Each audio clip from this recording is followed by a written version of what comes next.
राधे राधे दोस्तों, जय श्री श्याम। कैसे हैं आप सब लोग? आशा सब लोग बहुत अच्छे होंगे, मज़े में होंगे, बढ़िया होंगे। और आज है नवमी का दिन। तो आज भाई चैत्र नवरात्र का आज 9वां दिन है। तो आज दुर्गा नवमी भी है और राम नवमी भी है। तो यहाँ मेरी पूजा वगैरह हो चुकी है, बस जा रही हूँ जल्दी से बनाने के लिए खीर पूरी सब्जी जो बनेगा, क्योंकि आज माता का पूजन भी होना है, कन्या भोज भी होना है। तो जल्दी से फटाफट से कर लेती हूँ, क्योंकि अकेले करना मुझे ही है। तो यहाँ मैं रेडी हो गई हूँ, पूजा वगैरह हो ही चुकी है। तो आज माता रानी विदा होंगी, इतने दिन तक घर में विराजमान रही सच में। और आज विदाई का दिन है, तो कहीं ना कहीं तो है ही। लेकिन चलिए चलते हैं, पूजा वगैरह की तैयारी कर लेते हैं। भी पूरा खूंट वगैरह जो हमारे यहाँ लगा के पूजा करते हैं वो करना है, वो सेकने हैं। खीर बनेगी, पूड़ी बनेगी। तो चलिए चलते हैं देर नहीं करते हुए। और चलिए चलते हैं हम नीचे। और मैं बता दूं, सुबह जल्दबाजी में ऐसा हो ही जाता है। मेरा ब्लाउज़ मैंने अभी देखा हुआ, पहले मैंने नहीं देखा था, पूरा पलटा हुआ है। मतलब ये देखा होगा आप लोगों ने, नोटिस किया होगा। ठीक कर लेंगे, घर में ही तो रहना है। और मैं आ गई हूँ किचन में। सबसे पहले मैंने दूध रख दिया है, क्योंकि खीर बनेगी पहले। तो यहाँ चावल मैंने साफ़ कर लिए हैं, तो धुल के अब चावल डाल देती हूँ। क्योंकि खूंट जो होते हैं ना, छोटी छोटी पूड़ियाँ होती हैं, 9 का खूंट लगा के खीर से ही माता का पूजन होता है। और तो इसके लिए मैंने खीर रख दी। खीर मेरी इंडक्शन में पक रही है, तब तक ये सब्ज़ी मैं बना लेती हूँ। आलू मैंने बॉयल करके रख लिए थे, आलू टमाटर की सब्ज़ी बनेगी। तो यहाँ मिर्ची काटना मैं भूल ही गई थी। ऐसा ही होता है जब सारे काम आधे वाधे रह जाते हैं। तो जबकि मेरी कढ़ाई गर्म हो चुकी, साथ में काटती भी जा रही हूँ और सब्ज़ी भी बनानी है। तो ये बना के रख दूँ। उसके बाद जैसे ही मैं पूड़ियाँ सेकूँगी, उसके बाद मैं पूजा शुरू कर दूँगी। और उससे ना खीर निकल रही थी, तो यहाँ मैंने भगोनी में पलटी हुई है, ताकि खीर कहीं उफन के बाहर ना निकल जाए। तो इसमें रख दी है मैंने भगोनी में।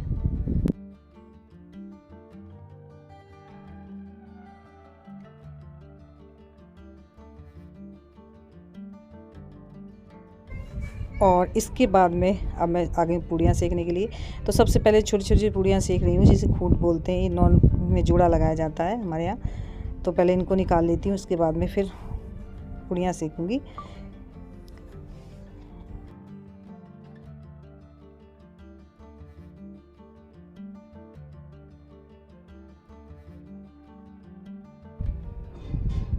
और यहाँ मैंने थोड़ी सी खीर निकाल के रख दी है। खीर पूड़ी का भोग लड्डू गोपाल जी को लगाना है वो। और यहाँ मैंने ये रेडी कर लिया है। तो बस अब पूजा की तैयारी करते हैं, चलिए।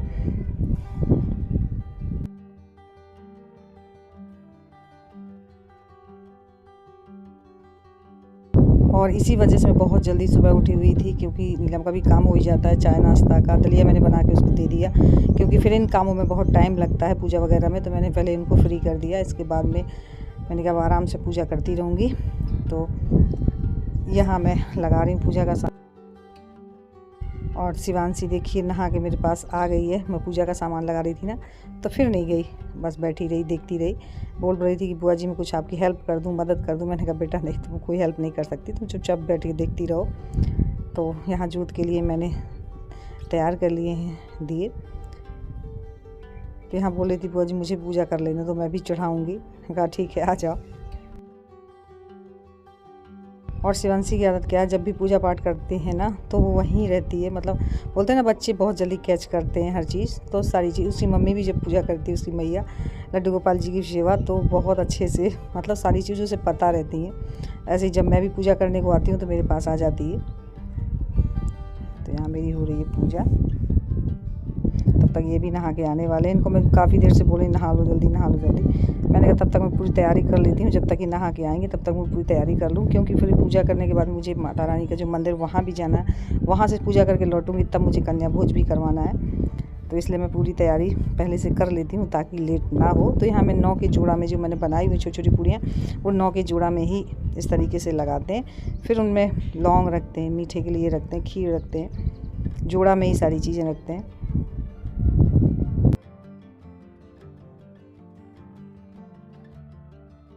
बोलते हैं ना कि जो भी भूल चूक हो जाती है माता रानी माफ़ करती है। माता रानी तो भाव की भूखी होती हैं। और मैं इस बार बता दूं कि काफ़ी भाग दौड़ और काम भी था, इसलिए मैंने इस बार चौकी नहीं लगाई। क्योंकि चौकी लगाते हैं तो अखंड दीपक भी जलता है, सूना नहीं छोड़ते। तो ये सब इस बार मैं नहीं कर पाई, इसलिए मैंने साधारण पूजा ही की। माता रानी तो सब जानती हैं। तो यहाँ मैंने तैयार कर दी है आग भी हवन करने के लिए। तब तक ये आ रहे हैं और यहाँ मैंने माता रानी को चढ़ा दी है चुनरी। पूरा तैयारी हो गई है, बस इनकी आने की देर है।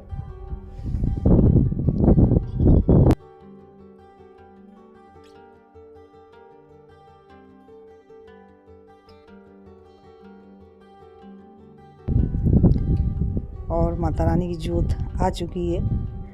तो ऐसा नहीं है कि बोलते हैं मन में अगर श्रद्धा होती है तो सारी चीज़ें होती हैं। तो यहाँ हमारी माता रानी की जोत देखिए कितने अच्छे से प्रज्वलित हो चुकी है। और शिवांशी को देख लीजिए कितना ज़्यादा खुश है। आरती कर रहे थे तो हाथ जोड़े उतनी देर ताली बजाती ही रही।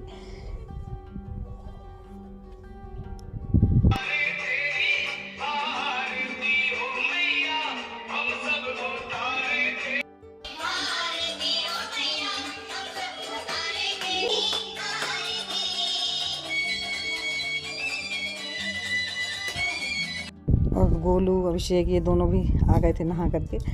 तो यहाँ ये भी कर रहे हैं आरती दोनों।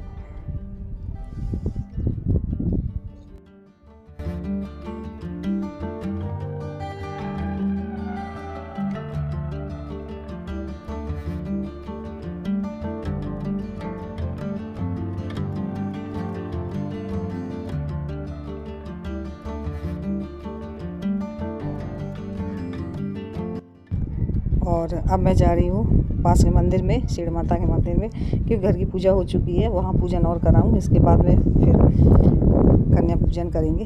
तो चलिए चलते हैं।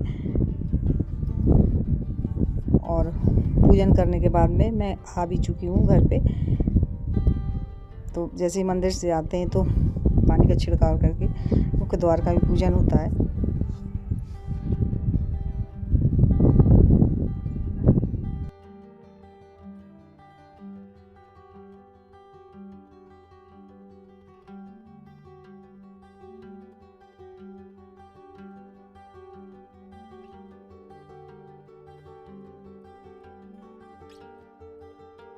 और मैं जैसे ही मंदिर से आई ना तो शिवांशी बहुत बेसब्री से मेरा इंतज़ार कर रही थी।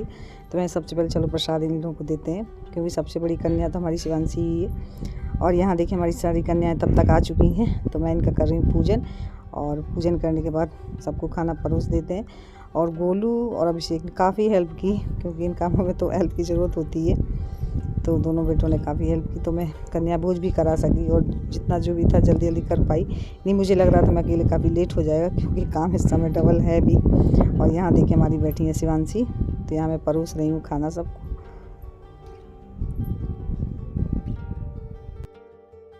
और मैंने इनसे पूछा आपने कुछ खाया है बच्चों? तो बोल रहे थे कि अभी कुछ नहीं खाया, कि मम्मी लोग चली जाती इनकी काम पर, बच्चों को बना के रख जाती, खा पाए बच्चे, खा पाए नहीं खा पाए। तो यहाँ देखिए मैं परोस रही थी। और बस खा चुके हैं सब लोग। तो मैं दक्षिणा दे के उनको विदा कर दूँ।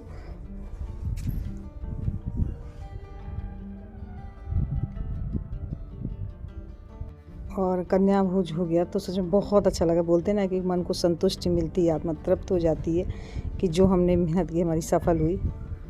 तो यहाँ ये सब खा के अब जा रही है। तो यहाँ सारी कन्या खाना खा के जा चुकी हैं। तो ये जितनी खीर वगैरह बची थी मैं डॉगी को डाल दिया, तो खा रहा है।